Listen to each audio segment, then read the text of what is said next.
Good morning, everyone. It's Simon Holden, the Sheriff of Tippingham, with a judge for another Monday morning. Judges, Jules, we've got lots to go at here, Judge. We had what a weekend we had, mate. What a weekend.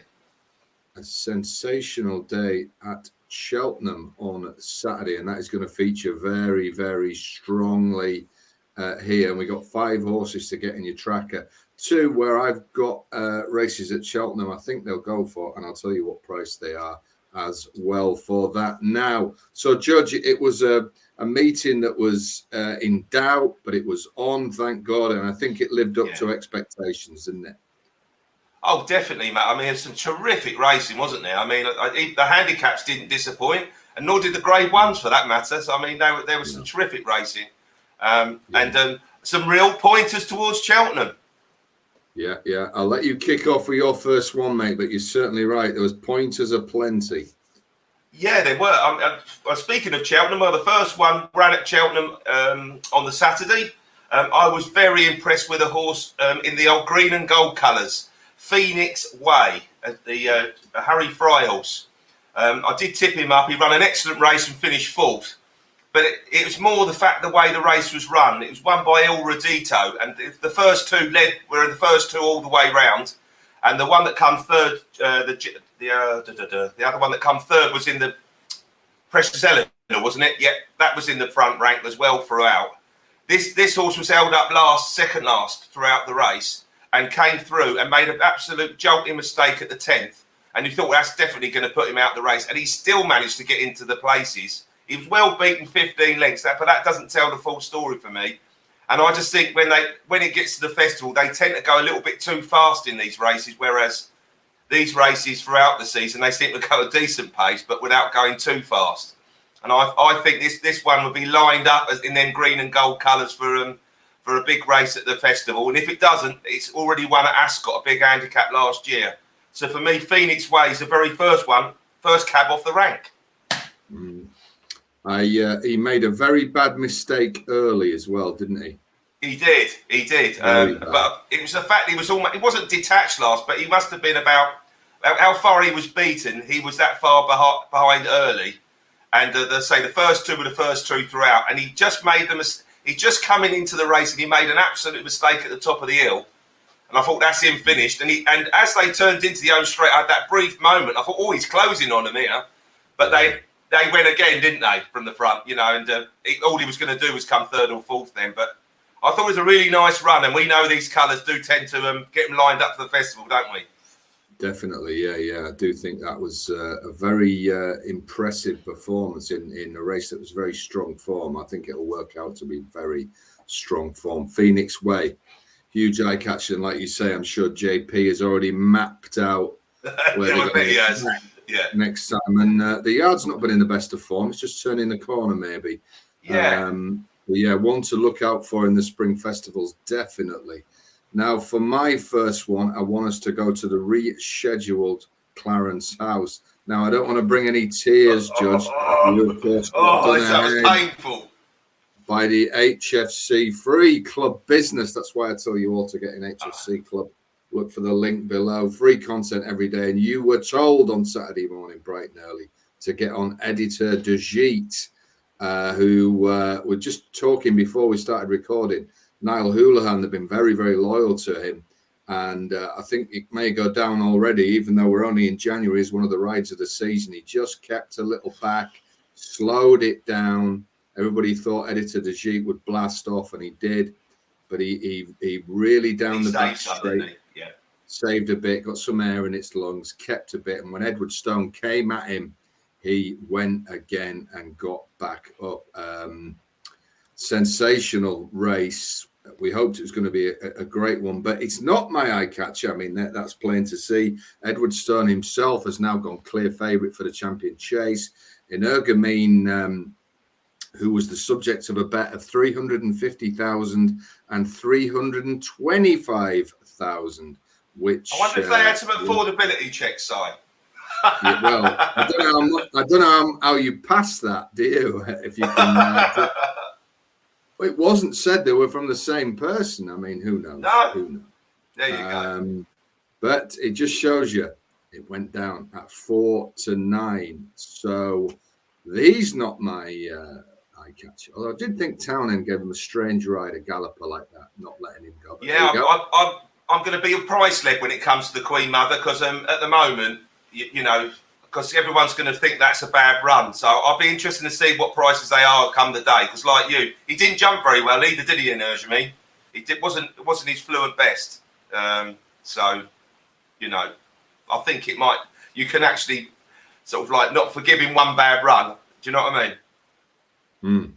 He is not my catcher either. No. I'm going to go to the 4. Amarillo Sky, trained by Joe Tizard, ridden by Brendan Powell. I think he ran a brilliant lifetime best performance in the very highest of company here. Chased the leader, went with the early pace. He basically got outclassed, but he's only finished less than 3 lengths beat to Energumene. He's got beat less than 10 lengths by Editor de G. It was an extraordinary performance. Like I say, he's beaten Fumbold Savola, who was second in the champion chase last year. It's absolutely rock solid form. Now, he cannot beat on any ground the 3 horses who finished in front of him. I believe those 3 will fight out the champion chase. I don't think that's up for much debate. But what I do think he will do is return to Cheltenham for the Grand Annual. A handicap over course and distance, and I believe that he will be very difficult to knock out of the frame, if not win.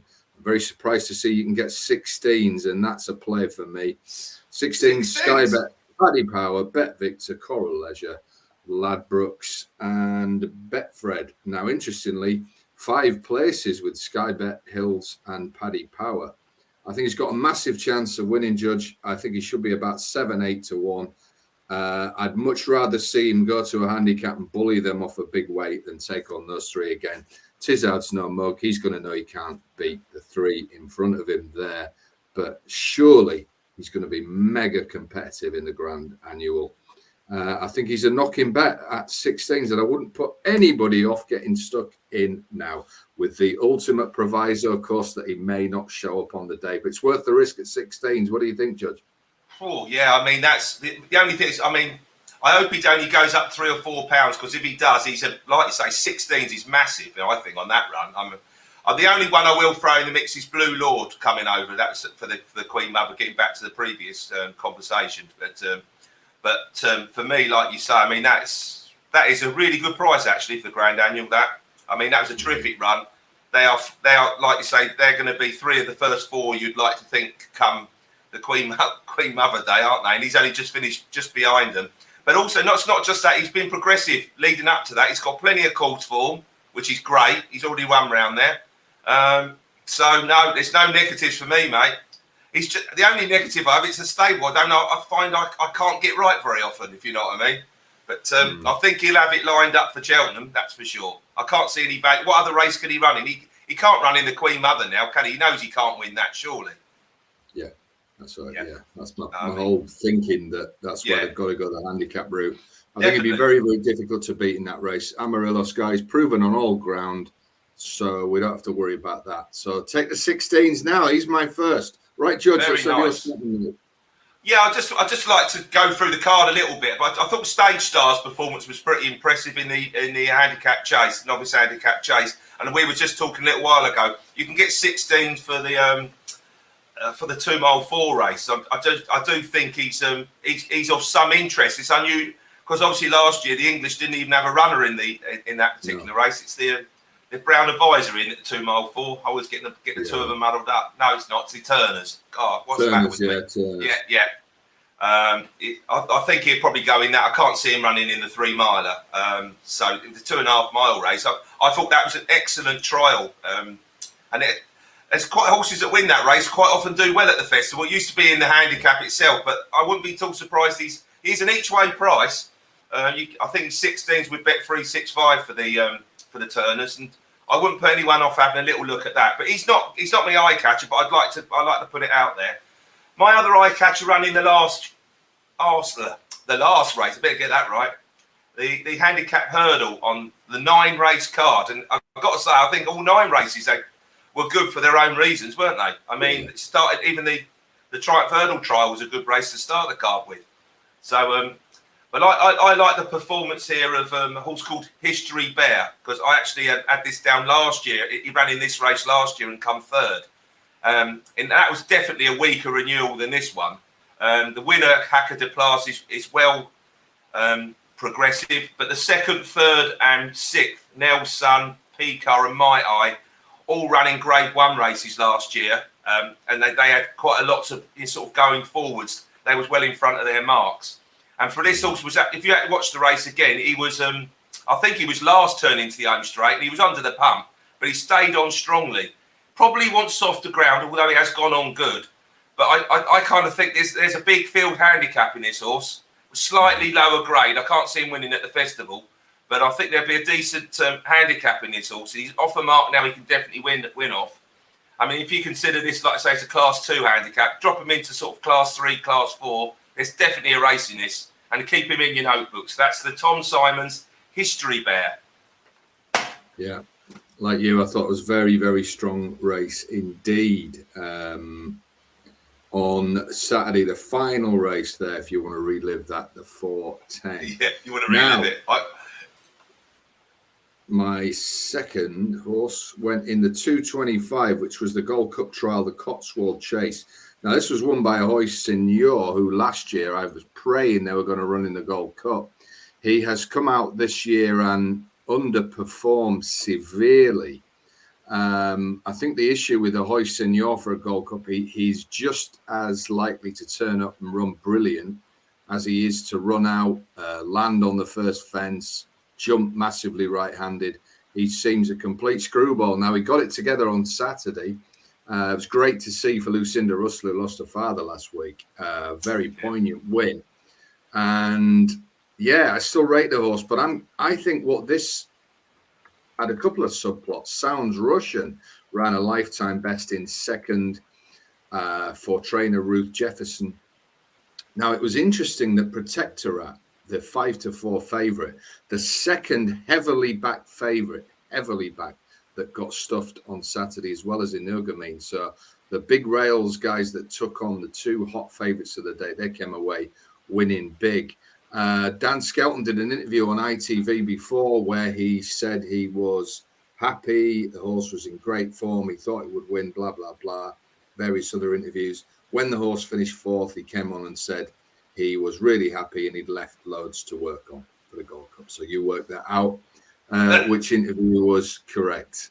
Very, very strange. Now, I'm going to go for the third as my eye catcher, Noble Yates, the reigning Grand National winner, who was so impressive at Aintree. I don't think this race was run to suit.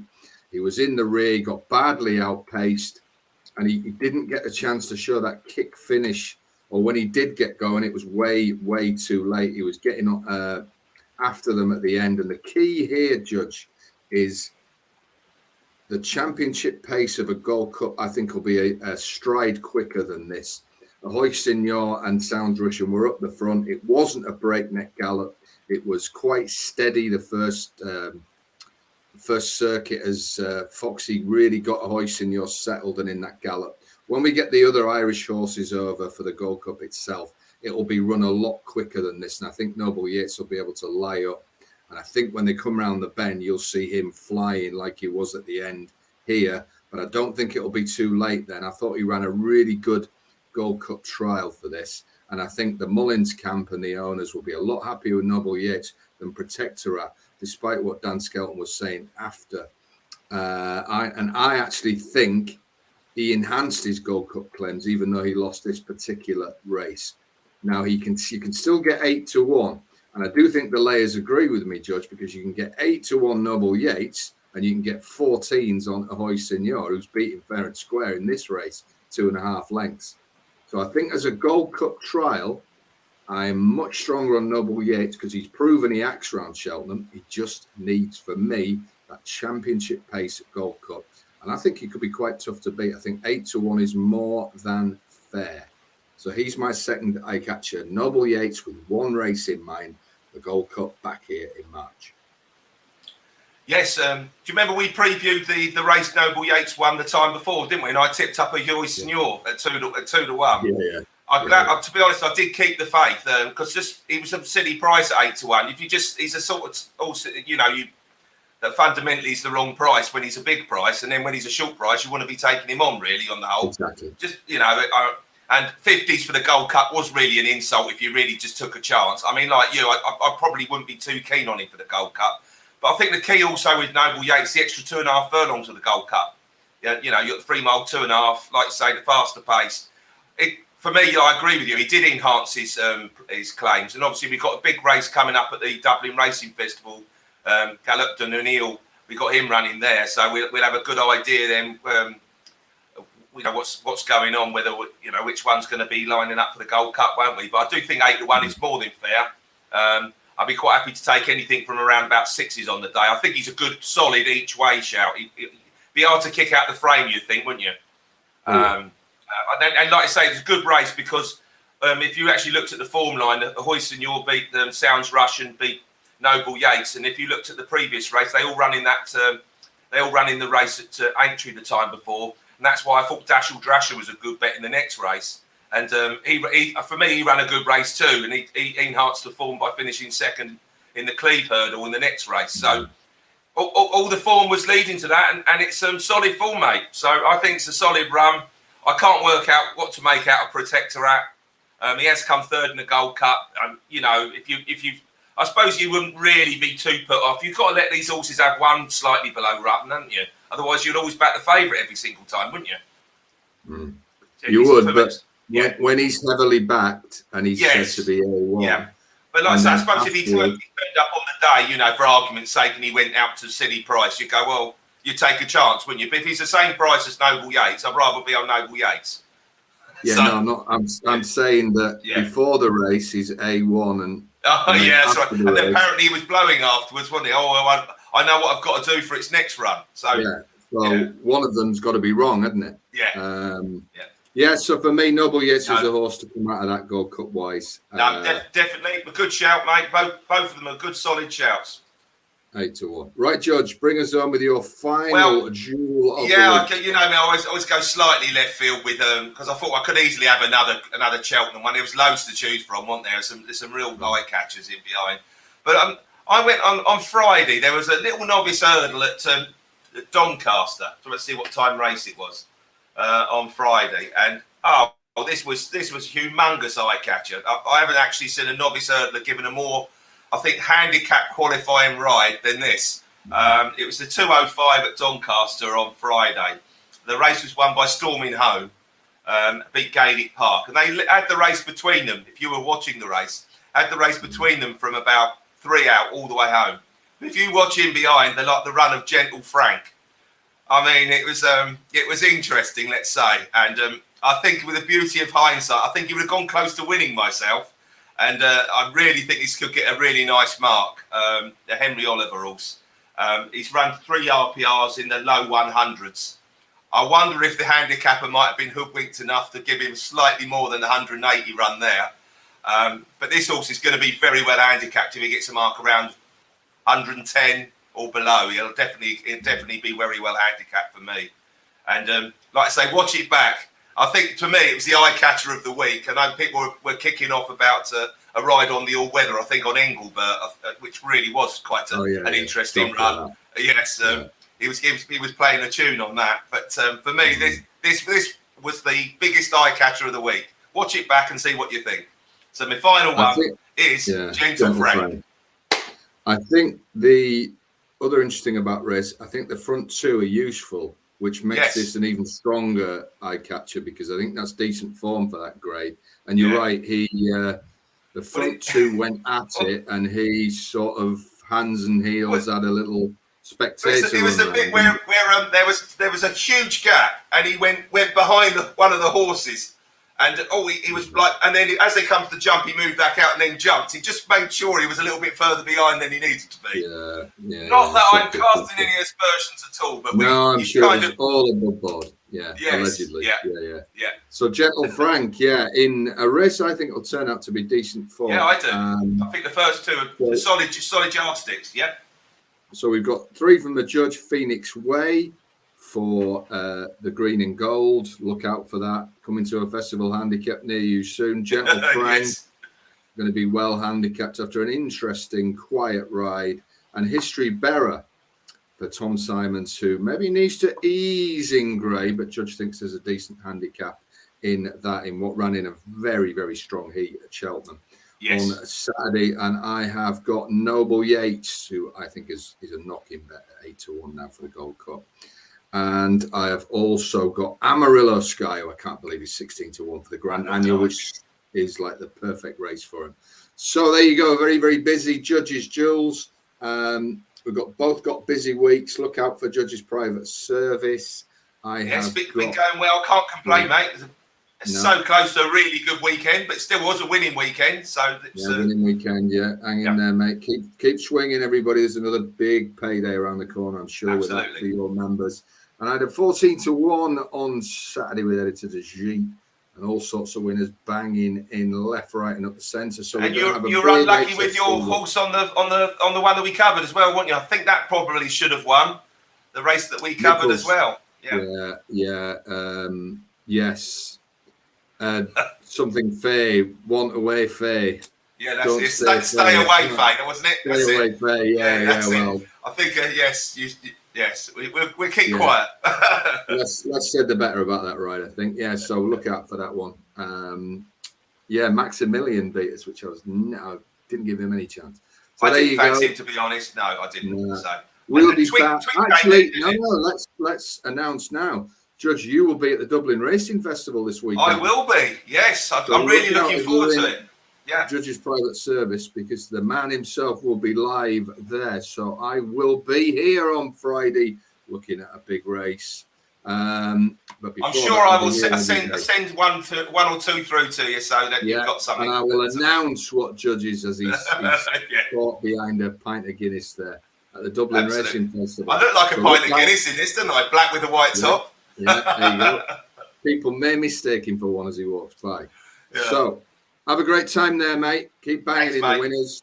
And we'll be back next Monday looking back, no doubt, at what Judges seen at the Dublin Racing Festival. And that will give us some more ideas for Cheltenham, which is coming round quicker than you will believe. Getting there, mate, getting there. And we've got it covered. So have a great week, everybody. Get these in your tracker. I'll see you tomorrow. I'll see you on Friday. Judge will be back next Monday.